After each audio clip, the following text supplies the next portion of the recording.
आज समाज में इस शब्द का खूब प्रयोग किया जाता है, हम दोनों समधि हो गए। लेकिन समधि होना वह है जहां दोनों की बुद्धि समान हो। हम सम धन वाले होते हैं, हम सम ऐश्वर्य वैभव वाले होते हैं, हम सम मकान दुकान वाले होते हैं, लेकिन हम समधि नहीं हो पाते। सच्चा समधि वही है जिसकी बुद्धि समान हो महाराज। ये दोनों ज्ञानी है, दोनों वेदविद है, दोनों एक दूसरे को सम्मान दे रहे हैं, दोनों एक दूसरे को बड़ाई दे रहे हैं। यह समधि होना है और रामायण की कथा से हमें यह सीखना चाहिए। एक एक प्रसंग, एक एक श्लोक आपके हृदय का स्पर्श कर लेगा। फिर से दोनों लिपट गए, दोनों का हृदय मिल गया, दोनों के नेत्र सजल हो गए। महाराज श्री जनक महाराज दशरथ को लेकर भीतर आए हैं। महाराज मंडप की अद्भुत शोभा बन रही है, इसका भी वर्णन आचार्यों ने खूब किया है। जो चित्रकारियां बनी हैं वो भी ऐसा लग रहा है यह सब चित्र बोल रहे हैं। जो तोते मैंने बनाकर लटकाए गए हैं, हवा के झोंके से वो चींची की आवाज आ रही है। बेशकीमती रत्नों से, मणियों से पूरे मंडप को सुंदर सजाया गया है।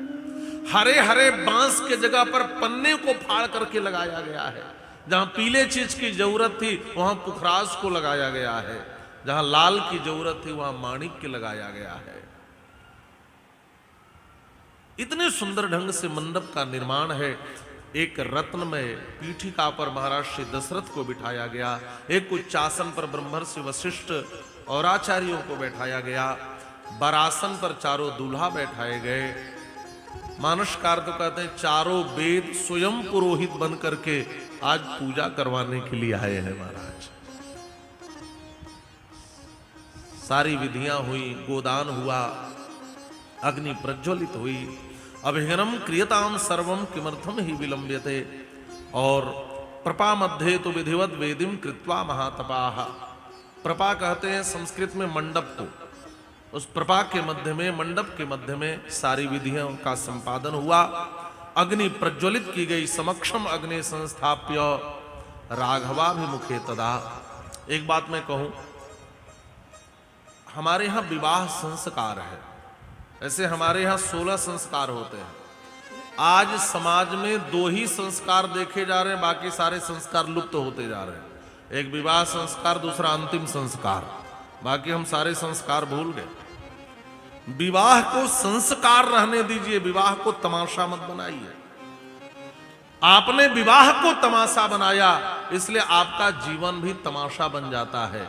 और जो संतान पैदा होती है वो भी जीवन भर तमाशा ही करती रहती है। ध्यान से समझेंगे।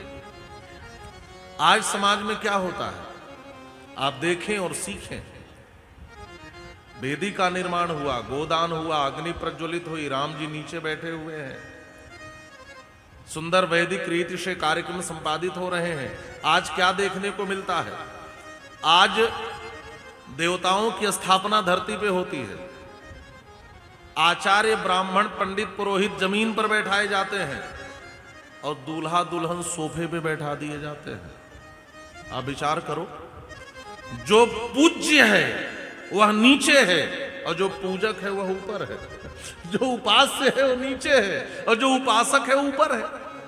इतना ही नहीं, पहले कन्याएं उपवास करती थी, आज तो कन्या बैठी रहती है, मौसी आके पेप्सी पिलाती हैं, चाची आके चिप्स खिलाती हैं।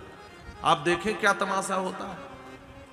महाराज, एक और नॉनवेज पक रहा है, मुर्गा काटा जा रहा है, बकरा काटा जा रहा है, चीख पुकार मची है, रक्त की धारा प्रवाहित हो रही है, और दूसरे ओर इंद्र मावाहयामी, बृहस्पति मावाहयामी। आप विचार करें, जहां पर किसी जीव की हत्या हो रही हो, जहां पे रक्त से सना हुआ दूसरे छोर पर भोजन निर्माण हो रहा हो, वहां पर कोई देवता भाग लेने आता होगा? आप विचार करना, कभी आता होगा? लेकिन आजकल विवाह में यही देखने को मिल रहा है। और क्या देखने को मिलता है महाराज? 4 घंटे तक बैंड बजा करके खूब नाचेंगे, खूब आतिशबाजी होगी, पटाखे छोड़े जाएंगे, 3-3 घंटे जयमाल में लगाएंगे, फोटो सेशन होगा। और जो आचार्य पुरोहित हैं उनसे कहते हैं महाराज 10 मिनट में विवाह निपटा दो। यदि यहां विलंब होने लगे तो कहेंगे महाराज कितना विलंब कर रहे हो, फोटो सेशन में लेट नहीं हो रहा है, नाचने में डांस में लेट नहीं हो रहा है, और चीजों में कोई विलंब नहीं हो रहा है। लेकिन वैदिक रीति से जहां मंत्रोच्चार होना होता है वहां हमें लगता है ज्यादा विलंब हो रहा है। एक बात और है, आजकल विवाह में देखने को मिलता है, और पंडित जी विवाह करके बताएं कि 5100 दक्षिणा हुआ तो घराती बराती सब टूट पड़ते। कहां लिखा है 5100 दक्षिणा होगा? लाखों रुपए बंड बाजो वाले को देते हैं, पीड़ा नहीं होती। लाखों रुपए का हम आतिशबाजी उड़ा देते हैं, पीड़ा नहीं होती।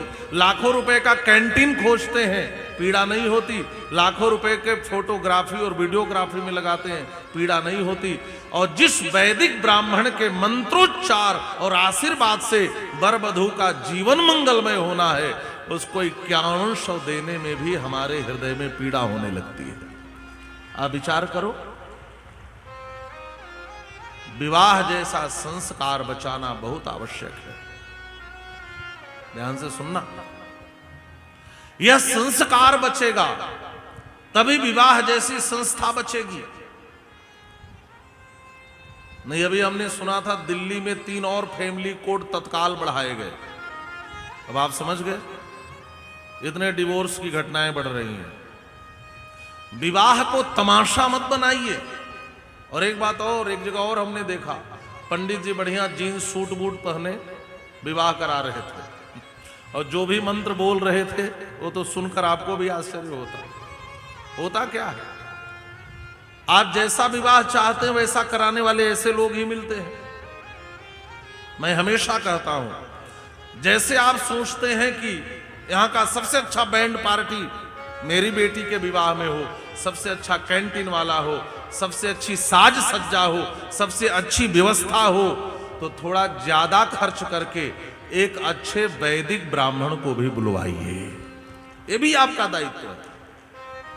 और विधिवत विवाह कराइए, वैदिक रीति से विवाह कराइए। तब इसका परिणाम क्या होगा? वैवाहिक जीवन भी मंगलमय होगा, और जो संतान पैदा होगी वह राष्ट्र भक्त भी होगी और वह राम भक्त भी होगी।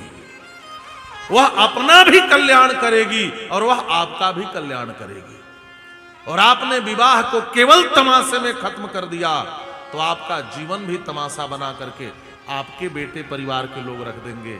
आपका घर उजड़ जाएगा, आपका जीवन तहस नहस हो जाएगा। ये शास्त्र और ये कथाएं हमें यह बात सिखाने के लिए हैं कि विवाह संस्कार को हम जीवन में कैसे अपनाएं।